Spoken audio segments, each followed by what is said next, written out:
अस्सलाम वालेकुम students, hope so आप सब ठीक होंगे। तो आज का हमारा लेक्चर होगा क्वांटाइजेशन ऑफ चार्ज। तो आज के लेक्चर में हम पढ़ेंगे कि क्वांटाइजेशन क्या होती है और कंटिन्यूस क्या होता है। फिजिक्स में आप दो वर्ड यूज़ करते हैं, कंटिन्यूस और क्वांटाइज्ड। तो आज हम सिंपल लैंग्वेज से इनका डिफरेंस हम जानेंगे कि क्वांटाइजेशन और कंटिन्यूस में क्या फ़र्क होता है। Number one. नंबर टू, हम फिर ये डिस्कस करेंगे कि जो इलेक्ट्रॉन होता है उसको हम एलिमेंट्री चार्ज क्यों कहते हैं। एलिमेंट्री चार्ज हमारा होता है जो सबसे बेसिक चार्ज होता है, बुनियादी चार्ज।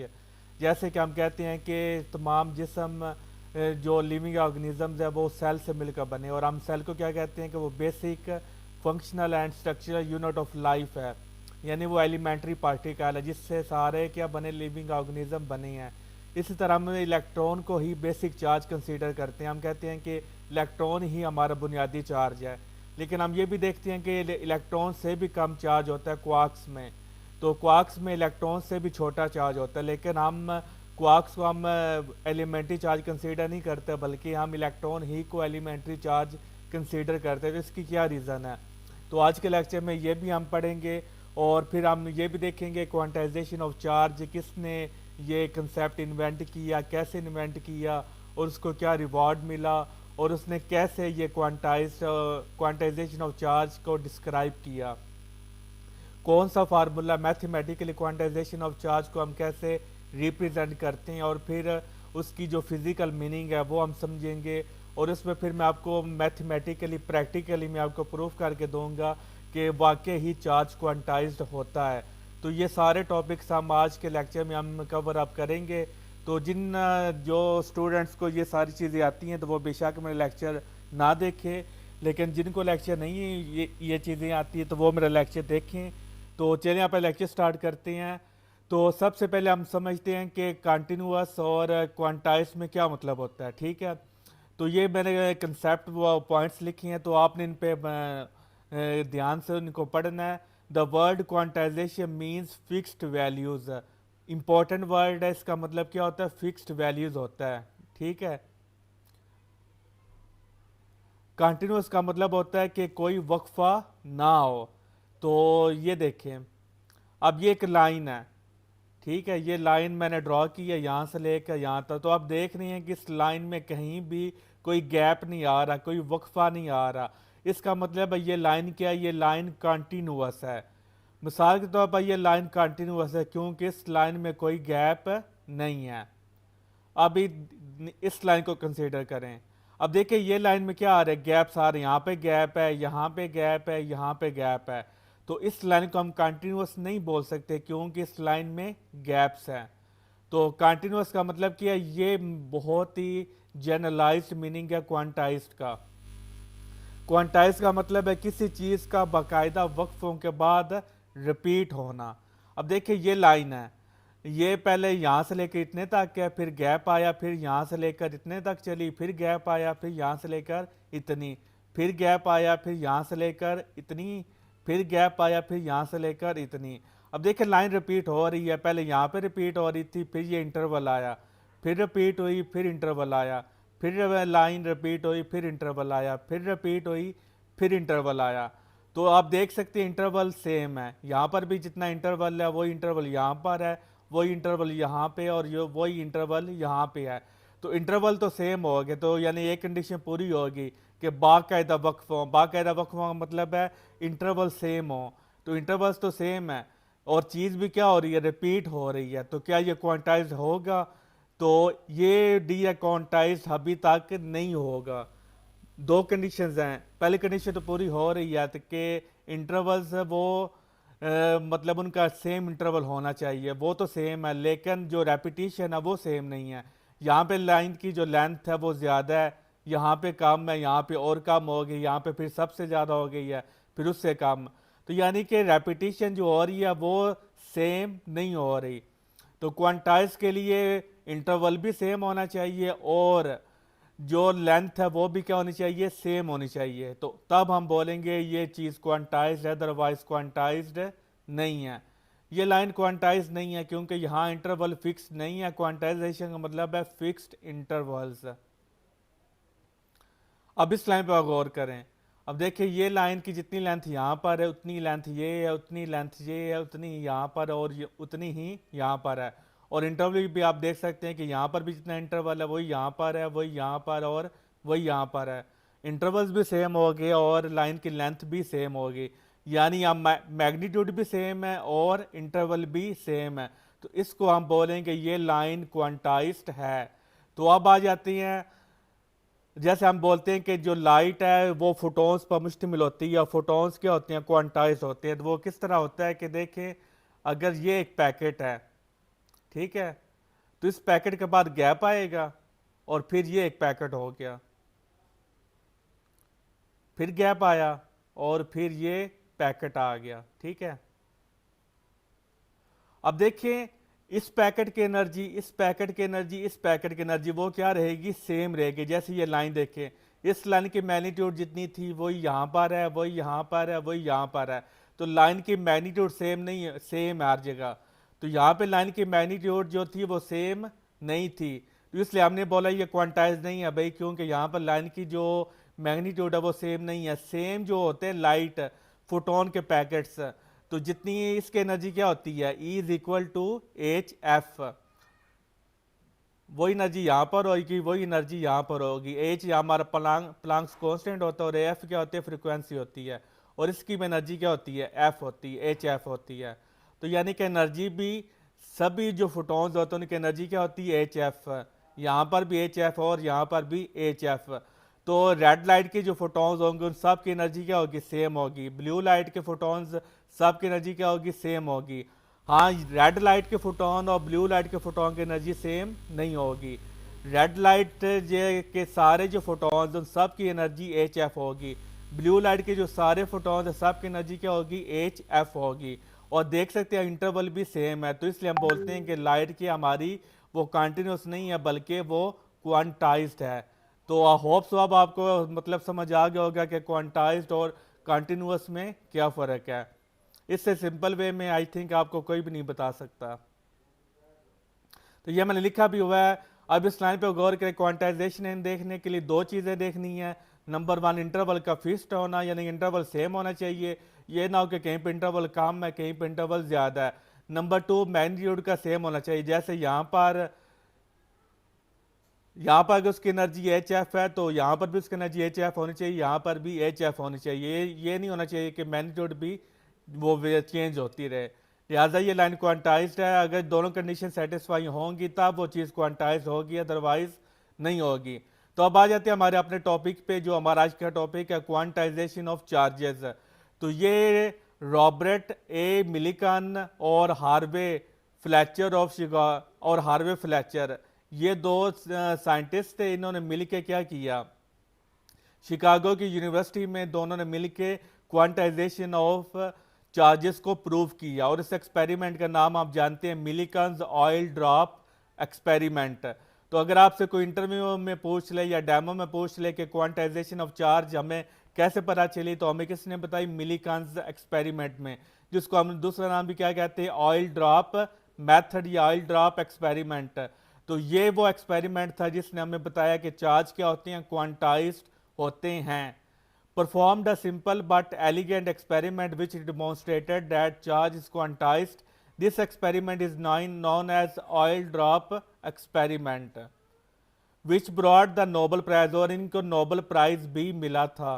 which brought, यहाँ पर टी नहीं है, which brought the Nobel Prize in Physics to Millikan in 1923। तो ये बहुत ही बड़ी बात थी, बहुत ही बड़ा इनकलाब। इस वजह से मिलिकन्स को क्या मिला, मिलिकन्स को नोबल प्राइज मिला गया। तो क्वांटाइजेशन ऑफ चार्ज का मतलब क्या है, quantization of charge means that charge can take up only particular discrete values. तो वही मैंने बताया कि चार्ज की वैल्यूज क्या होंगी, फिक्स्ड होंगी। The charge is always integral multiple of elementary charge e. तो देखिए ये हमारे पास एक फॉर एग्जांपल एक बॉडी है, सर्कुलर बॉडी है। तो अब मैं पूछता हूँ किस पे कितना चार्ज होगा, तो आप कैसे कैलकुलेट करेंगे, इस फार्मूले से आप कैलकुलेट करेंगे। ये यहाँ पर जो आज का हमारा थंबनेल पे आपको नजर आ रहा होगा कि हम इलेक्ट्रॉन को एलिमेंट्री चार्ज क्यों लेते हैं। तो आप देख सकते हैं यहाँ पर जो हमने एलिमेंट्री चार्ज लिया वो हमने ई को लिया, हमने क्वार्क्स को नहीं लिया। तो इसका आंसर आगे जाकर मैं आपको देता हूं, लेकिन फिलहाल आप ये बात गौर करें, इस फार्मूले में, इस फार्मूले को कहते हैं क्वांटाइजेशन ऑफ चार्ज। तो मैथमेटिकली आप क्वांटाइजेशन ऑफ चार्ज को इस तरह रिप्रेजेंट करती हैं। तो इस फार्मूले में मिलीकान ने क्या यूज़ किया, मिलीकान ने इलेक्ट्रॉन को यूज़ किया, क्वार्क्स को यूज़ नहीं किया। तब क्वार्क्स इन्वेंट भी नहीं हुए थे, क्योंकि ये बड़ी पुरानी बात है। तो क्वार्क्स की थ्योरी अब इन्वेंट हुई है, लेकिन अब भी क्वांटाइजेशन ऑफ चार्ज के लिए हमने यही फार्मूला यूज़ कर, इस फार्मूले को हमने चेंज नहीं किया। इसका मतलब है मिलीकान का जो फार्मूला है वो ठीक है, क्योंकि क्वार्क्स की थ्योरी इन्वेंट होने के बाद भी हमने इस फार्मूले को ई की जगह पर हमने क्वार्क्स को यूज़ नहीं किया, क्वार्क्स के चार्ज को यूज़ नहीं किया। इट मीन्स ये फार्मूला ठीक है। तो अब देखें, अब इस बॉडी पे मैं आपको कहता हूं कि इस बॉडी पे चार्ज कितना है, तो आप क्या करेंगे, इस फार्मूले से आप मुझे बताएंगे कि क्यों आपने निकालना है। ई की वैल्यू मिलकर हमने बताई थी कि वो कितनी होती है, एक्सपेरिमेंटली कैलकुलेटेड है, 1.6 इंटू 10⁻⁻19 कोलम होती है। और एन हमारा क्या होता है, एन हमारा यहाँ पर ये इंपॉर्टेंट बात है समझने वाली, एन की वैल्यू क्या होती है 1 2 3। अब देखिए ये एन डिस्क्राइब कर रहा है क्वांटाइजेशन को, ठीक है। इस पूरे फार्मूले में जो चीज़ हमें बताती है कि चार्ज क्वांटाइज्ड होता है, वो चीज़ क्या है, वो चीज़ एन है। ई हमें नहीं बताता है कि क्वांटाइज्ड है, क्यों, तो हमने मालूम करना है। तो ये सिर्फ और सिर्फ एन हमें बताता है कि चार्ज क्वांटाइज्ड है। वो कैसे, अब देखिए 1 के बाद 2 आ रहा है, हालांकि गिनती 1 के बाद क्या होना चाहिए, 1 के बाद 0.01 एग्जिस्ट करता है कि नहीं करता, करता है। तो 1 के बाद 1.02 1.03 ये सारे एग्जिस्ट करते हैं ना। लेकिन देख ले फार्मूले में 1 के बाद 2 आ रहा है, 1.01 1.02 1.03 1.11 1.15 1.60 1.70, ऐसा कुछ भी नहीं आ रहा। तो यानी गैप्स आ गए, कितना गैप आया, 1 का गैप आया, ठीक है। तो 1 का गैप यहाँ पर आप देख सकते हैं, 1 के बाद 2 आ रहा है, 1 का गैप, 2 के बाद 3 आ रहा है, 1 का गैप, 3 के बाद 4 आएगा, 1 का गैप। तो गैप क्या हो गया, सेम हो गया, इंटरवल सेम हो गया। हमारी फर्स्ट कंडीशन क्या हो गई, सेम हो गई। और मैग्नीट्यूड हमारी क्या सेम है कि यहाँ पर 1 था, यहाँ पर भी 1 का इंक्रीज हुआ है, यहाँ पर भी 1 का इंक्रीज हुआ है, यहाँ पर भी 1 का इंक्रीज हुआ है। तो यानी कि मैग्नीट्यूड हमारा जो इंटरवल है वो हमारा सेम है। तो ये चीज़ हमें बता रही है क्वांटाइज्ड। अगर कंटिन्यूस होता तो फिर क्या आना था, 1 के बाद 1.01 आना था, 1 के बाद 1.02 आना था। लेकिन हम जब हमने कैलकुलेट करना है तो हमने यानी कि वो वैल्यू है, यो या तो हम 1 ले सकते हैं, या 2 ले सकते हैं, या 3 ले सकते हैं। हम ये वैल्यू कभी नहीं लेंगे 1.01 multiply by e, 1.02 multiply by e, यानी कि यहाँ पर कंटिन्यूटी नहीं है, बल्कि डिस्क्रीट वैल्यूज हैं, बल्कि क्यों इनमें इंटरवल्स आ रहे हैं, गैप्स आ रहे हैं, जिसको हम क्या बोलते हैं, क्वांटाइज्ड बोलते हैं। तो लिहाजा मैथमेटिकली प्रूफ हो गया कि ये जो चार्ज होता है ये हमारा क्या होता है, क्वांटाइज्ड होता है। तब फिजिकली भी आप देख सकते हैं कि आप जो अगर दो बॉडीज को आप रब करते हो, ठीक है, एक फॉर एग्जाम्पल हमारी रॉड होगी, इसको आप जो रेशम का कपड़ा है उसके साथ रब करते हो, तो फिर आप क्या करते हैं, कभी आपने देखा होगा कि आधा इलेक्ट्रॉन यहाँ पर ट्रांसफर हुआ हो, 1.5 इलेक्ट्रॉन यहाँ पर ट्रांसफर हुआ हो, 2.5 इलेक्ट्रॉन्स ट्रांसफर हुआ, ऐसा नहीं होता। तो फिजिकली भी हमारा जो इलेक्ट्रॉन्स ट्रांसफर होती हैं वो या तो 1 इलेक्ट्रॉन ट्रांसफर होता है या 2 इलेक्ट्रॉन ट्रांसफर होता है। ऐसा कभी नहीं होता कि 1.01 इलेक्ट्रॉन ट्रांसफर हो गया, 1.02 इलेक्ट्रॉन ट्रांसफर हो गया, 1.03 इलेक्ट्रॉन ट्रांसफर हो गया, ऐसा कभी नहीं होता। या 1 इलेक्ट्रॉन ट्रांसफर होगा या 2 इलेक्ट्रॉन ट्रांसफर होगा। यही बात मिलीकान ने ऑब्जर्व की थी जब उसने एक्सपेरिमेंट किया था ऑयल ड्रॉप मेथड। तो उसने देखा था कि जो ऑयल ड्रॉप्स उनके साथ जो इलेक्ट्रॉन्स अटैच हुए वो चार्जिंग की वजह से, वो या तो 1 इलेक्ट्रॉन वो अटैच था, या 2 इलेक्ट्रॉन्स अटैच थे, या 3 इलेक्ट्रॉन्स अटैच थे। ऐसा नहीं हुआ कि किसी भी ऑयल ड्रॉप के साथ 1.01 इलेक्ट्रॉन अटैच हो, 1.02 इलेक्ट्रॉन अटैच हो। अब आप कहेंगे कि इलेक्ट्रॉन इतना छोटा सा पार्टिकल है तो वो हमें कैसे पता चलेगा। तो अब देखिए जो उसने वो वैल्यूज कैलकुलेट की थी एक्सपेरिमेंटली, वो हमारा आया था 1.6 इंटू 10⁻⁻19 कूलम्ब। अगर हमारा चार्ज होता जी कंटिन्यूस होता तो फिर हमारा आंसर ये भी आ सकता था 1.70 इंटू 10⁻⁻19 कॉलम, ये भी तो आ सकता था ना। जस्ट एग्जांपल दे रहा हूँ कि 1.6 के बाद 1.7 भी आ सकता है, 1.8 भी आ सकता है, 1.9 भी आ सकता है, 2 पॉइंट आ सकता है, 3 पॉइंट आ सकता है, लेकिन ये नहीं आया। मिलिका ने जो भी कैलकुलेशंस की, या तो वो आ रही थी 1.6 इंटू 10⁻⁹ कोलम्ब, या फिर इसका 2 टाइम्स आ रही थी। 2 टाइम्स कब आई थी? जब ऑयल ड्रॉप के साथ 2 इलेक्ट्रॉन्स अटैच थे। तो एक इलेक्ट्रॉन पे चार्ज 1.6, दूसरे पर 1.6, तो टोटल कितना हो गया? 3.2 इंटू 10⁻⁹ कोलम्ब।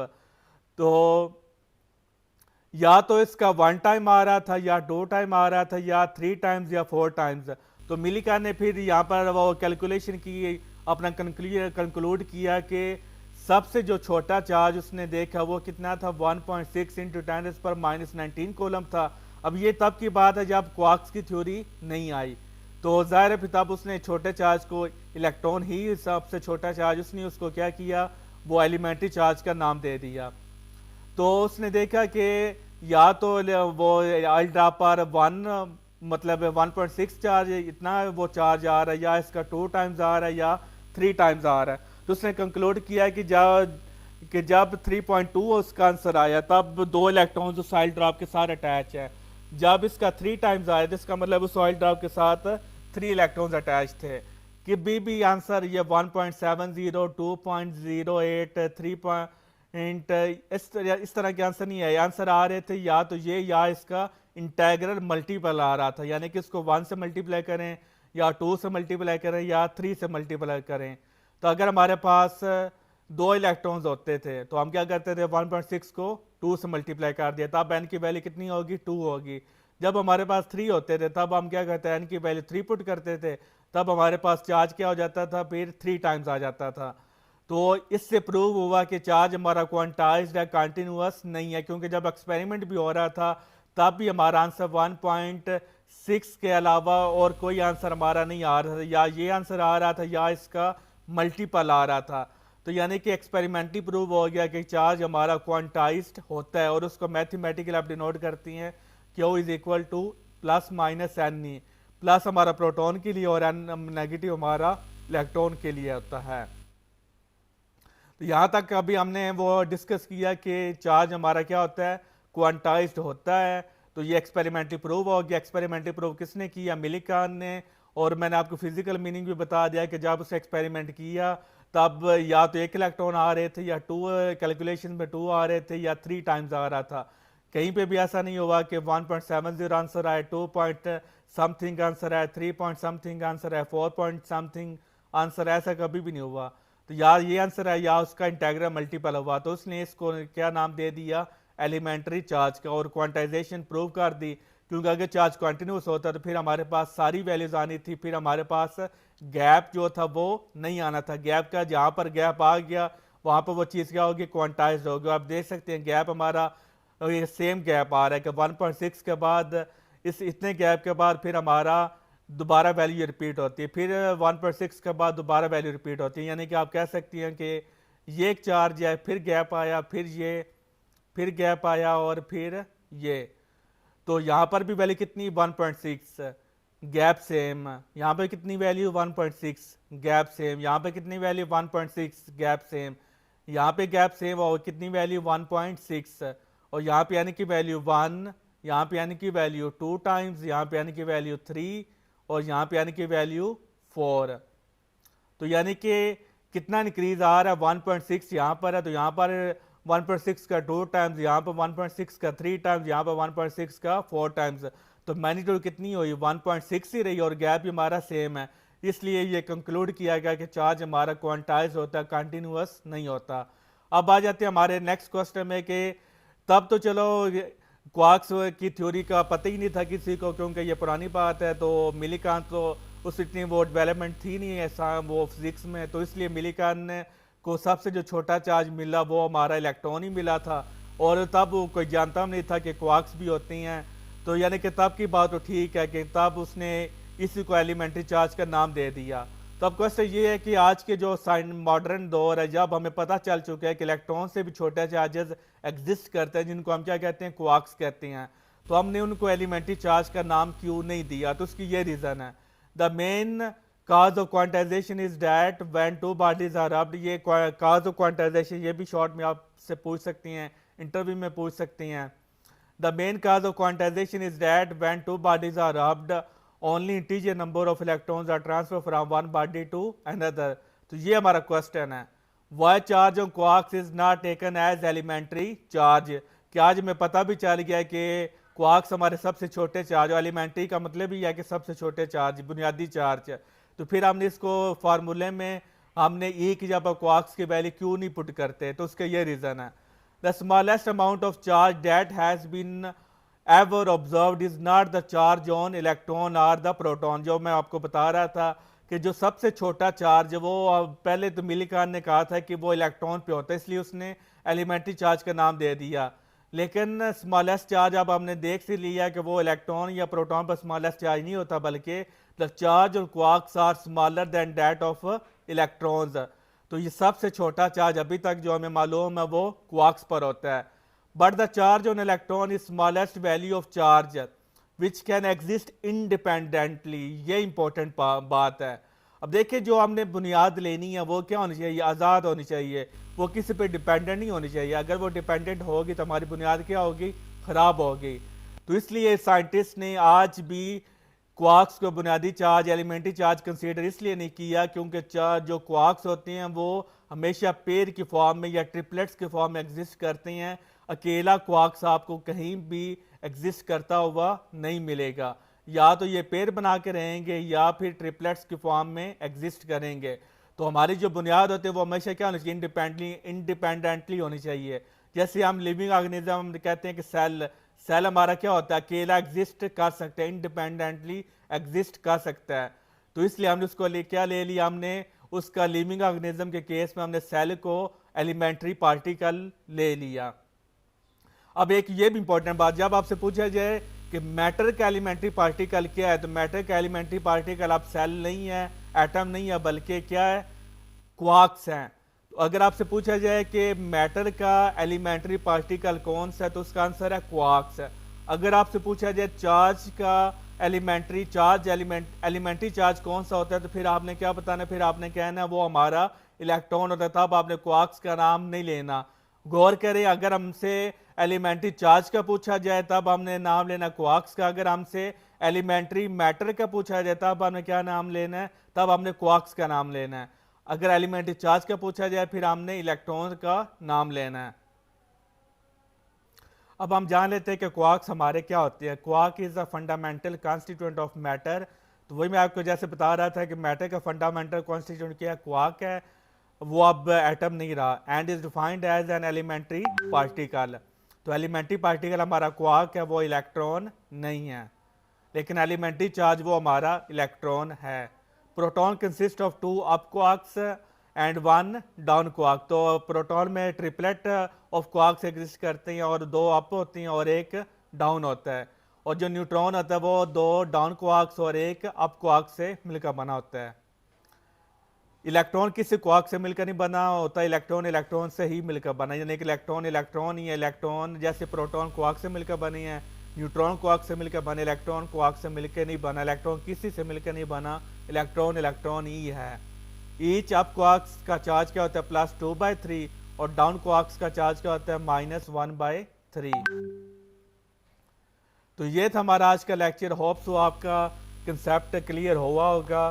तो ये मैंने व्हाट्सएप वो प्रेपरेशन ग्रुप भी बनाए हुए हैं व्हाट्सएप पे, पीपीएससी की तैयारी के लिए, केपीके पीएससी की तैयारी के लिए, एसपीएससी, बीपीएससी, एफपीएससी, इन सब के लिए मेल्स और फीमेल्स का ग्रुप अलग है। तो वो अगर आप ज्वाइन करना चाहते हैं लेक्चरार और एजुकेटर्स की तैयारी के लिए, क्योंकि जॉब्स तो आनी है, इसी साल आनी है, तो जब भी आए तो आपकी तैयारी अच्छी होनी चाहिए, क्योंकि एप्लीकेंट्स बहुत ज़्यादा हैं तो सीटें बहुत थोड़ी हैं। तो लेक्चरार की जो मेल्स की सीटें वो सिर्फ 27 होंगी, और एप्लीकेंट्स फिर आपको पता है 10-20 हज़ार एप्लीकेंट्स ने हो जाना है, तो कंपटीशन बहुत ज़्यादा हाई होगा। तो अगर आप अभी से अपनी तैयारी करेंगे तो फिर आप अच्छे मार्क्स लेंगे, क्योंकि इस दफ़ा सिर्फ आप टेस्ट पास कर लेने से आपका मेरिट नहीं बनेगा, बल्कि आपको फिर इंटरव्यू में भी टॉप पे आना होगा। वो आप तभी आएंगे जब आपके अच्छे मार्क्स आएंगे। बाकी आपकी मर्ज़ी है, कोई आप पे ज़बरदस्ती नहीं है। अगर आप तैयारी करना चाहते हैं तो मेरे इस नंबर पे व्हाट्सएप करके आप ग्रुप ज्वाइन कर सकती हैं। हमने टेस्ट सेशन स्टार्ट किया हुआ, एक टेस्ट हमारा हो चुका है और उसकी आंसर की भी अपलोड होगी। वो न्यूक्लियर फिजिक्स के 20 MCQs थे, और उसकी जो आंसर की है वो विद एक्सप्लेनेशन मैंने वो अपलोड कर दी है। तो वो भी अगर आप देखना चाहते हैं तो आपने टाइप करना है यूट्यूब पे कि पीपीएससी लेक्चरर टेस्ट नंबर 1 अलकाइम इलमकार, तो आपको वो टेस्ट नंबर 1 मिल जाएगा और उसके आंसर की भी मिल जाएगी। तो मिलते हैं नेक्स्ट लेक्चर में, तब तक अपना ख्याल रखिएगा। अल्लाह हाफिज़।